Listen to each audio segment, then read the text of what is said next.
Hanya siaga. Demi Allah, kalau ada apa-apa sama Ibe, demi Allah, jangan diam, demi Allah. Demi Allah, siapin semuanya. Serahkan jiwa raga untuk berjuang bersama zuriyah Rasulullah, sama para cucu Rasulullah, para ulama istiqomah. Mohon doanya, kami dikepung. Irdan kontek-kontekan langsung bang sama yang di mobil. Itu di mobil itu nggak ada yang pegang senjata ya kan? Pentungan aja nggak ada. Dan mereka dipepet sama 3 mobil. Dibilangnya malah kita yang mepet dan nyerang polisi, nyerang pakai aspa ya kan? Voice note dan CCTV jadi rekaman rintihan Laskar saat ditembak. Akhirnya polisi tak bisa ngelak. Komnas HAM dan dunia akan adili kalian. Dan bahkan saudara-saudara perlu ketahui, teman-teman media, sempat salah satu laskar mengirimkan voice note rintihan dari salah satu laskar kita yang ditembak. Itu artinya apa? Itu artinya laskar kami dibawa ke satu tempat dan dibantai di tempat itu. Dibantai di tempat lain. Itu artinya. Dan kemudian waktu kemudian setelah voice note terkirimkan, tidak ada lagi HP dari laskar 6 orang itu yang aktif kita hubungi. Beredar voice note rintihan Laskar FPI. Kita enggak pegang senjata. Dipepet 3 mobil. Kelera.com. Hanya siaga.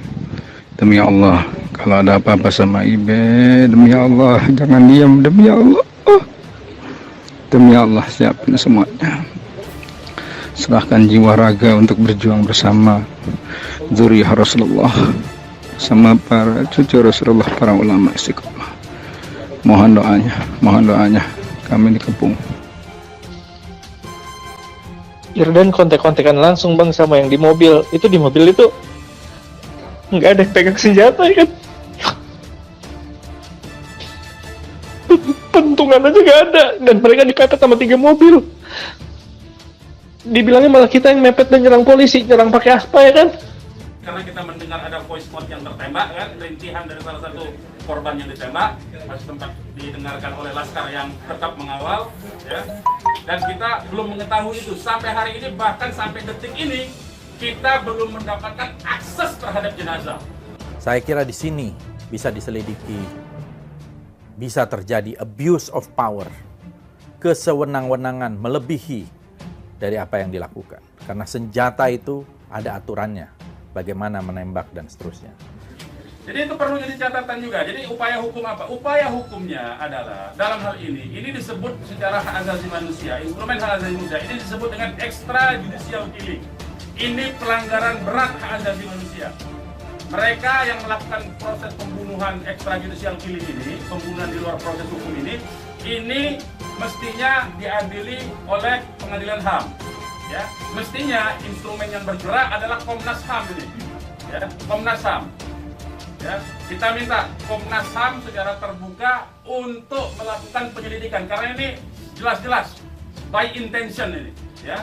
Dan yang dilakukan terhadap Habib Rizik ini terencana. Oleh karena itu menurut saya peristiwa ini harus segera diselidiki. Kalau perlu oleh sebuah tim yang independen, tim gabungan pencari fakta yang independen, sehingga betul-betul terungkap siapa yang melakukan kesalahan. Nyawa kelihatannya begitu murah dengan tembakan peluru dari aparat kepolisian. Padahal peluru itu datangnya juga dari rakyat, dibiayai oleh rakyat, dan tidak boleh kemudian peluru itu juga menghadang kepada rakyat. Apalagi ini adalah tokoh yang terhormat.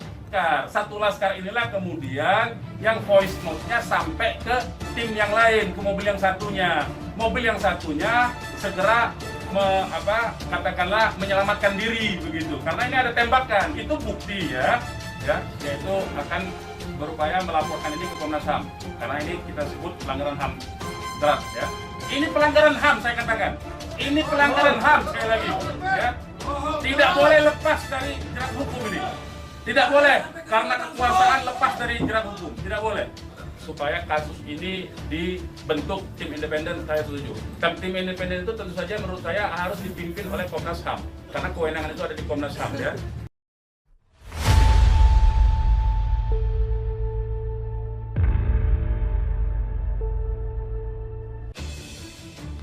Beredar sebuah pesan suara yang diduga dikirim oleh salah satu tim pengawal Imam Besar FPI, Rizik Syihab, pasca insiden bentrokan antara FPI dengan pihak kepolisian di Tol Cikampek, Senin dini hari, 7 Desember 2020. Anggota Laskar FPI itu menjelaskan bahwa pihaknya secara tiba-tiba dipepet oleh 3 mobil. Kemudian terjadi insiden bentrokan antara keduanya. Kontek-kontekan langsung bang sama yang di mobil. Itu di mobil enggak ada yang pegang senjata. Pentungan aja enggak ada. Dan mereka dipepet sama 3 mobil. Dibilangnya malah kita yang pepet dan nyerang polisi. Nyerang pakai apa? Ujar suara dalam rekaman tersebut yang terdengar merintih. Menanggapi itu, Sekretaris Umum FPI Munarman menjelaskan bahwa beberapa saat usai insiden tersebut, dirinya menerima voice note, rekaman suara, rintihan dari salah satu laskar FPI. Sempat salah satu laskar mengirim voice note, rintihan dari salah satu laskar kami yang ditembak. Itu artinya apa? Itu artinya laskar kami dibawa ke satu tempat dan dibantai di tempat itu. Dibantai di tempat lain, kata Munarman dalam konferensi pers di markas FPI Petamburan, Jakarta Pusat, Senin 7 Desember 2020.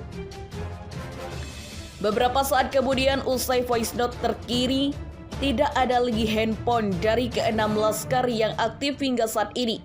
Kita sudah cari dari pagi, siang sebelum pengumuman dari pihak Polda. Kita sudah cari kemana-mana, ke rumah sakit kita cari, ke kantor polisi kita cari karena kita anggapnya itu orang hilang, kata Munarman menambahkan. Juru bicara FPI itu juga membantah fakta dan kronologi yang disampaikan pihak Polda Metro Jaya siang tadi, terutama terkait aksi tembak-menembak antara laskar FPI dengan pihak kepolisian. Menurut Munarman, laskar FPI tidak pernah dibekali senjata api dan hal itu merupakan larangan bagi setiap anggota FPI. Tidak memiliki senjata api dan bahan peledak dan lainnya. Sementara itu, Kapolda Metro Jaya Irjen Fadil Imran menyebutkan pengawal Imam Besar Front Pembela Islam FPI Rizik Syihab yang menyerang aparat kepolisian di Tol Cikampek menggunakan senjata api. Mereka disebut menembakkan peluru sebanyak 3 kali. Fadil menduga mereka adalah anggota Laskar Khusus yang selama ini menghalangi proses penyidikan terhadap Habib Rizik. Senjata api asli, ini sudah ada 3 yang ditembakkan. Jadi dari hasil penyelidikan awal, kelompok yang menyerang anggota ini diidentifikasi sebagai Laskar Khusus yang selama ini menghalang-halangi proses penyidikan, ungkap Fadil dalam konferensi pers di Mapolda Metro Jaya, Senin 7 Desember 2020. Dalam konferensi pers tersebut, polisi merilis barang bukti berupa 2 pucuk pistol jenis revolver, 9 samurai, dan 2 buah celurit. Fadil mengatakan senjata api bersenjata tajam itu dibawa oleh 10 pengikut Habib Rizik. Para pengikut Habib Rizik itu disebut menyerang anggota terlebih dahulu. Sementara itu, Kapolda Metro Jaya Irjen Fadil Imran menyebutkan pengawal Imam Besar Front Pembela Islam FPI Habib Rizik Syihab yang menyerang aparat kepolisian di Tol Cikampek menggunakan senjata api. Mereka disebut menembakkan peluru sebanyak 3 kali. Laskar FPI baku tembak dengan polisi. Netizen pertanyakan CCTV TKP kok maintenance. Sejumlah netizen mendesak rekaman dan CCTV di Jalan Tol Jakarta Cikampek agar dibuka. Hal ini demi menjelaskan detik-detik tewasnya anggota Front Pembela Islam FPI di ruas Tol Cikampek. Selain itu, desakan CCTV yang mencuat di dunia maya kata ini menjadi trending topik di Twitter. Sejumlah warganet juga memulai mencuit memulai kata ini. Ini mungkin tweet terakhir sebelum akun ini tumbang. Kunci utama dari bukti dan keterangan Kapolda adalah pertama, rekaman CCTV terjadi penyerangan di jalan tol, dan 2, proyektil peluru. Demikian, terima kasih. Salam hormat buat semua follower. Sampai ketemu, kata akun @hukumdan. Admin @hukumdan sendiri merupakan akun pertama yang diketahui memposting kalimat CCTV pada 2/24 siang tadi. Seketika cuitan akun ini di-repost sejumlah orang. Kata CCTV lantas menjadi trending saat berita ditulis. Yakin ya, saya yakin CCTV waktu itu mati atau mendadak rusak. Kalau betul dugaan saya, ya kita tahu siapa yang sedang drama, sindir Lukians dalam postingannya. Mana mungkin juga menyerang duluan jam 1 dini hari lagi. Aduh, CCTV harus dibuka demi keadilan, cuit @abdi_gusti. Selain itu, netizen juga menyindir soal peristiwa yang dinilai prematur. Selain tidak ada alat bukti, polisi hingga kini belum memunculkan saksi. Saksi mata belum. Jajaran darah belum.